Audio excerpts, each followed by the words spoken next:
कहानी की शुरुआत होते ही हमें स्कॉर्पियन किंग को दिखाया गया और यह पिछले कई सालों से जंगें जीतता आ रहा था, लेकिन इस बार वह एक जंग हार जाता है तो उसे और उसके साथियों को एक रेगिस्तान में छोड़ दिया जाता है। वहाँ पर मरने के लिए कई दिन बीत जाते हैं और एक एक करके उसके सभी साथी मर जाते हैं। अब वह सिर्फ अकेला बाकी बचता है, तो उसने अपने गॉड से प्रे की कि आप मेरी जान बचा लीजिए जब तक कि मैं अपने दुश्मनों को हराना दूं, उन्हें मारना दूं और उसके बाद मैं तुम्हें अपनी जान देने के लिए तैयार हूं। तो उसका गॉड उसकी प्रेस सुन लेता है और पूरा रेगिस्तान हरा भरा हो जाता है। उसके गॉड ने उस स्कॉर्पियन किंग को बहुत सारी शैतानी आर्मी दी, वो उसे उनका राजा बना देता है जिससे वो भविष्य में हजारों जंगें जीतता है। उसने अपने सारे दुश्मनों को हरा दिया था, लेकिन उसने अपने गॉड से वादा किया था कि जब वो अपने सारे दुश्मनों को हरा देगा तो वो अपनी जान भी देगा, और उसके वादे के मुताबिक उसकी जान ले ली जाती है और उसकी उस जिंदा की हुई आर्मी को भी फिर से रेत में दफन कर दिया जाता है जहां से वो आए थे। यह पास्ट का टाइम था और अब हम देखते हैं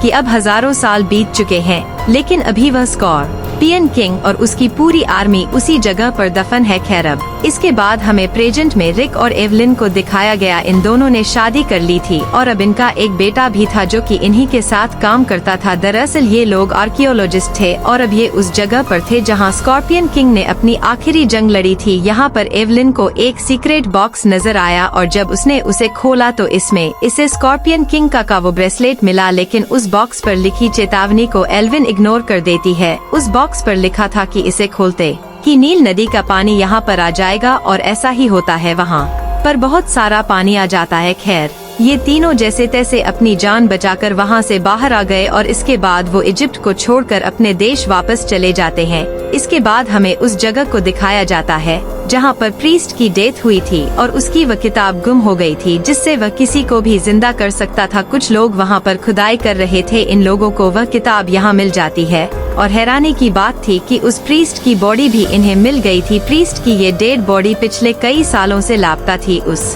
बॉडी को देखने एक लड़की भी आती है जो कि हूबहू वैसी ही थी जिसे प्रीस्ट पसंद किया करता था। अब यहाँ पर हमें पता लगा कि इन लोगों का यह पूरा कल्ट स्कॉर्पियन किंग के उस ब्रेसलेट की तलाश में है। इन लोगों को पता लग जाता है कि ये कड़ा रिक और एवलिन को मिला था और अब वो लोग इजिप्ट में नहीं है, तो यह लोग भी उनके देश चले जाते हैं। इसी दौरान हमने देखा कि का बेटा एलेक्स उस ब्रेसलेट को चेक कर रहा था। गलती से उसने अपने हाथ में पहन लिया, जिसके बाद उसमें से कुछ शक्तियाँ निकलने लगी और उसे चीजें दिखाई देने लगी जिसमें कि उसे रेगिस्तान और पिरामिड्स नजर आने लगे। इससे वो काफी घबरा गया और अपना ब्रेसलेट उतारने की कोशिश करने लगा, लेकिन वो स्कॉर्पियन किंग का ब्रेसलेट मजबूती से उसके हाथ में फंस गया था, वह निकल नहीं रहा था, तो इसीलिए उसने उसे अपनी कोट की स्लिप में छिपा लिया। और इसके बाद जब वो खुदाई करने वाले लोग एलिविन के पास आए वो कड़ा लेने के लिए हैं, तभी यहाँ पर वो आदमी भी आ जाता है जो कि फिरौन और उस जगह का गार्ड था। वो कई जगह से उस जगह की हिफाजत कर रहा था ताकि कोई वहाँ न आए और आजकल वो इनके साथ ही रहता था। वो एवलिन से मना करता है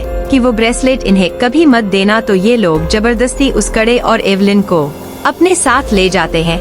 इसके बाद जल्दी से वो आदमी भागकर रिक के पास गया और उसे उस आदमी की पिक्चर दिखाई कि ये उनका लीडर है। कहता है कि इस आदमी ने तुम्हारी बीवी को किडनैप किया है और वो कड़ा भी ले गया। तो एलेक्सन से कहता है कि तुम लोग परेशान मत हो, वो ब्रेसलेट मेरे पास है और इस आदमी को मैं जानता भी हूँ, यह म्यूजियम में काम करता है। इसके बाद ये लोग तुरंत म्यूजियम के लिए निकल पड़े। साथ ही रास्ते में उस गार्ड ने रिक को बताया क्योंकि अब तुम्हारे बेटे ने इस ब्रेसलेट को पहन लिया है तो वह स्कॉर्पियन किंग अब 7 दिन के अंदर ही जिंदा हो जाएगा, और तुम जानते ही हो कि जो भी उस स्कॉर्पियन किंग को मारेगा वो उसकी पूरी आर्मी पर हुकूमत कर सकता है और उन्हें ऑर्डर भी दे सकता है, और इसीलिए ही तो वो सारे लोग उस प्रीस्ट को जिंदा करने में लगे हुए हैं क्योंकि वो बहुत ही ज्यादा पावरफुल है। और अगर उस प्रीस्ट को जिंदा कर लिया गया तो वो उस स्कॉर्पियन किंग को भी हरा सकता है, जिसके बाद उस कल्ट के लोग प्रीस्ट के साथ मिलकर पूरी दुनिया पर राज करेंगे। इसके बाद ये सभी लोग उस जगह पर पहुंच जाते हैं जहां पर जाकर इन्होंने देखा कि जब वो लोग यहां पर उस बॉक्स को खोलते हैं तो उसमें वो कड़ा नहीं होता, जिससे ये लोग काफी हैरान हो गए। इनके लीडर ने एवलिन को आग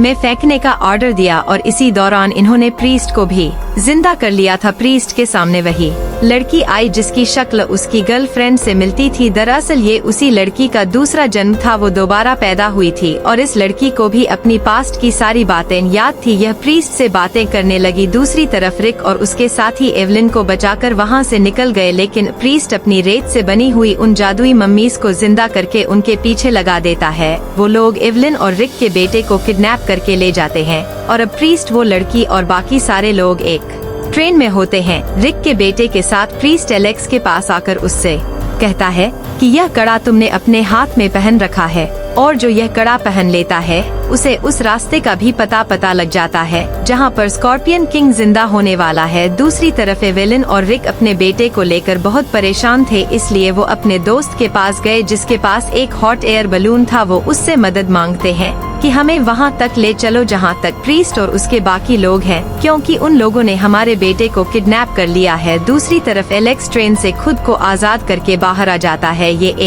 एक किले जैसी जगह थी। यहाँ पर एलेक्स को फिर से वो विजन आने लगते हैं जहाँ पर स्कॉर्पियन किंग को जिंदा होना था, लेकिन तभी प्रीस्ट यहाँ आकर उसे फिर से पकड़ लेता है। इसके बाद हमने प्रीस्ट और प्रीस्ट की पसंदीदा औरत को देखा। प्रीस्ट अपनी उस गर्लफ्रेंड की सोल जो कि अंधेरे में कैद थी उसे वापस बुलाता है। वह ऐसा उस किताब में पढ़कर कर रहा था और उसने वह सोल उस लड़की के अंदर डाल दी, जिससे इस लड़की को इसकी सारी पुरानी बातें याद आ गई और साथ ही एवलिन को भी पुराने विजन आने लगे थे। एवलिन को पता लगा कि वह फिरौन की बेटी थी, यानी कि वहाँ की प्रिंसेस, और उसकी आंखों के सामने ही उस लड़की और प्रीस्ट ने फिरौन की जान ली थी। यही वजह थी कि एल्विन ये चीजों में इतनी तेज थी जैसे कि कोई बुक, बक्से और यह ब्रेसलेट जैसी चीजें। इसके बाद हमने एवलिन और रिक को उस हट बलून में देखा जो कि उसी जगह पर जाते हैं, यानी कि उस ट्रेन के पास। लेकिन जब वो ट्रेन के अंदर गए तो उन्हें अपना बेटा वहाँ कहीं नहीं दिखा। यहाँ पर उन्हें रेत से बना हुआ एक मॉडल दिखा जो कि एलेक्स ने बनाया था और यह वो जगह थी जहाँ वो एलेक्स को ले गए हैं। ये देखकर ये सब लोग समझ जाते हैं, लेकिन प्रीस्ट को भी पता लग गया था कि वह यहाँ है, इसीलिए उसने समंदर का पानी बहुत ऊंचा उठाकर उनके उस हॉट एयर बलून को क्रैश कर दिया, जिस वजह से ये लोग उससे उतर जाते हैं। अब गर्ड, रिक और एवेलिन जंगल में आगे बढ़ते हैं। इन लोगों को यहाँ पर प्रीस्ट के कुछ लोग दिखाई दिए और यहाँ पर वो ममीज भी होती हैं जिनकी हाइट्स काफी छोटी थी। वो इन पर हमला करने लगी जो कि प्रीस्ट के बहुत सारे आदमियों को मार देती हैं। वहीं पर एलेक्स भी होता है और मौका देखकर रिक अपने बेटे को उठाकर भाग गया। अब इनके पास टाइम बहुत कम होता है, क्योंकि अगर सुबह होने से पहले ये लोग उसे पिरामिड तक पहुंचकर उस ब्रेसलेट को नहीं उतारा तो इनके बेटी की जान जा सकती थी। यहाँ पर एवली का भाई भी था और अब ये सब लोग मिलकर पिरामिड की तरफ भागने लगे और सूरज की रोशनी इन पर पड़ने से पहले ही ये पिरामिड के अंदर जंप लगा देते हैं, जिससे उनके बेटे की जान बच गई। वो ब्रेसलेट उसके हाथ से अब निकल चुका था, वो उसे दूर फेंक देता है। अब यहाँ पर एवलिन और उसका भाई भी आ गए थे, लेकिन प्रीस्ट की वो पसंदीदा औरत आकर एवलिन को चाकू मार देती है। ऐसा करके वो भाग गए और रिक को ये देखकर बहुत दुख हुआ। उसने बदला लेने की ठान ली। इसके बाद हमने पिरामिड के अंदर प्रीस्ट और उस लड़की को देखा। तभी यहाँ पर कुछ काली बलाएं आई। वो प्रीस्ट के अंदर से सारी पावर्स निकाल लेती हैं, जो कि स्कॉर्पियन किंग ने यहाँ भेजी थी, क्योंकि वह जिंदा होने वाला था और वह नहीं चाहता था कि कोई उसके जितना ताकतवर हो। प्रीस्ट को समझ नहीं आता कि उसे यहाँ हो क्या रहा है। दूसरी तरफ वो आदमी जिसने प्रीस्ट को जिंदा किया था, उस स्कॉर्पियन किंग का वो गिरा हुआ कड़ा मिल जाता है। उसे एक बहुत बड़ा स्कॉर्पियन साइन मिला। उसने उस कड़े को अपने हाथ में डाला और उस साइन में मौजूद एक होल के अंदर अपना हाथ डाल दिया, जिसका मतलब था कि अब स्कॉर्पियन किंग और उसकी आर्मी जल्द ही जिंदा होने वाली है और जल्द ही वो यहाँ पर पहुँच जाएगी। बाहर वो गार्ड भी अपनी पूरी आर्मी लेकर आ गया था जो कि रिक की साइड था, ताकि स्कॉर्पियन किंग की आर्मी जैसे ही जिंदा हो वो उसका सामना करे। वहीं एवलिन का बेटा और उसका भाई एवलिन की मौत से काफी दुखी थे। एलेक्स के मामा ने उसे समझाया कि बेटा तुम चिंता मत करो, एक बार हमारे हाथ वो बुक लग जाए जिससे किसी भी चीज को जिंदा किया जा सकता है, तो देखना सबसे पहले हम तुम्हारी माँ को ही उससे जिंदा करेंगे। इसके बाद वो पिरामिड के अंदर गए और प्रीस्ट की उस गर्लफ्रेंड से उस किताब को छीन लेते हैं। एवलिन के बेटे को एंड भाषा पढ़ने आती थी, इसलिए वो उस किताब को पढ़ने लगा, जिसके बाद उसकी माँ यानी कि एवलिन जिंदा हो गई। अब प्रीस्ट की उस पसंदीदा औरत और एवलिन में काफी लड़ाई होती है। दूसरी तरफ प्रीस्ट बौखला गया था बदले के लिए। वो कहता है कि मैं स्कॉर्पियन किंग को जगाकर उसे मार कर ही दम लूंगा और पूरी दुनिया पर राज करूंगा। वो उसे जगाने की कोशिश कर रहा होता है, लेकिन तभी यहाँ रिक आ गया जो उसे रोकता है और इन दोनों में काफी लड़ाई होने लगी। और इसी लड़ाई के दौरान हमने देखा कि वहाँ का एक दरवाजा खुला और पाया कि स्कॉर्पियन किंग अब जिंदा हो चुका है। अब स्कॉर्पियन किंग आधा स्कॉर्पियन और आधा इंसान था। यह काफी ज्यादा ताकतवर और खतरनाक होकर वापस आया था। स्कॉर्पियन किंग को देखकर प्रीस्ट डर जाता है, क्योंकि अब वो एक नॉर्मल इंसान था, क्योंकि उसकी सारी पावर इस बिच्छू ने छीन ली थी। वो समझ जाता है कि मैं इसे चाह कर भी नहीं हरा सकता। अब स्कॉर्पियन किंग जैसे ही उसे मारने आया तो वो उसके सामने झुक जाता है और कहता है कि मैं आपका गुलाम हूँ। उसने रिक की तरफ इशारा किया कि यह आपको मारना चाहता है, तो वो रिक की तरफ बढ़ने लगा। क्योंकि रिक भी एक इंसान था, वो उसका मुकाबला नहीं कर सकता था, तो वो उससे जान बचाकर पीछे हटा और वो एक पत्थर के पास आ गया। उस पर कार्विंग करके कुछ ड्राइंग्स बनाई गई थी, जिसमें एक आदमी एक बहुत बड़े स्पेयर से स्कॉर्पियन किंग को मार रहा था। तो वह समझ जाता है कि इसे इस खास तरह के भाले से मारा जा सकता है। तभी एवलिन का भाई यहाँ आया और उसके हाथ में वही भाला था। रेको उससे कहता है कि ये भाला मेरी तरफ फेंको, और उसने ये बात सुनते ही वैसा ही किया, लेकिन बीच में ही प्रीस्ट वो भाला पकड़ लेता है। यहाँ पर प्रीस्ट ने चालाकी कर दिया, क्योंकि उसके हाथ में आ गया था। वो इस स्कॉर्पियन किंग को मार के सारी पावर अपने हाथ में ले सकता था, लेकिन इससे पहले कि वह भाला स्कॉर्पियन किंग को जागर लगता, रिक उस भाले को पकड़ लेता है। और अब जैसे ही स्कॉर्पियन किंग ने रिक पर हमला किया तो रिक ने जल्दी से वो भाला उसके अंदर घुसा दिया। वहीं पिरामिड के बाहर जैसे भी स्कॉर्पियन किंग की आर्मी गार्ड की आर्मी से लड़ने के लिए बढ़ी, लेकिन अब क्योंकि स्कॉर्पियन किंग का खात्मा हो चुका था तो वह पूरी आर्मी फिर से रेत में दफन हो जाती है। रेत बनकर पिरामिड के अंदर हमने देखा कि वहाँ की भी हर चीज खत्म हो रही है। वहाँ की जमीन खुल चुकी थी, जहाँ पर कि नर्क के राक्षस प्रीस्ट और रिक को अंदर खींच रहे थे। रिक को मुसीबत में देखकर एवलिन जल्दी से उसे बचाने के लिए आ गई कि मैं तुम्हारे बिना यहाँ से नहीं जा सकती। प्रीस्ट भी ये सब देख रहा था। प्रीस्ट ने भी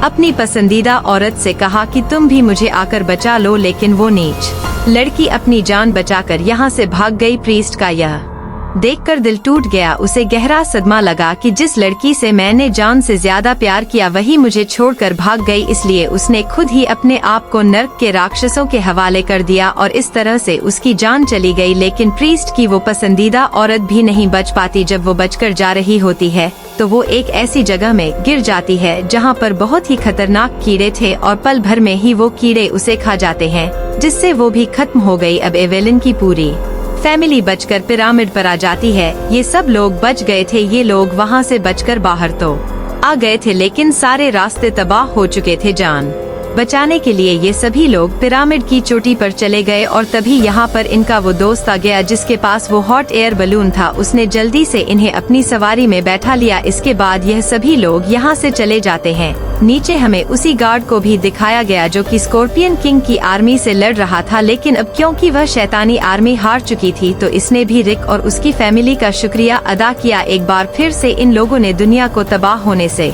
बचा लिया था। और अब इसी के साथ यह फिल्म, ये कहानी यहाँ खत्म हो जाती है दोस्त। तो उम्मीद करता हूँ वीडियो आपको पसंद आई होगी। अगर वीडियो अच्छी लगी हो तो वीडियो को लाइक और चैनल को सब्सक्राइब करें। मिलते हैं अगली शानदार वीडियो में।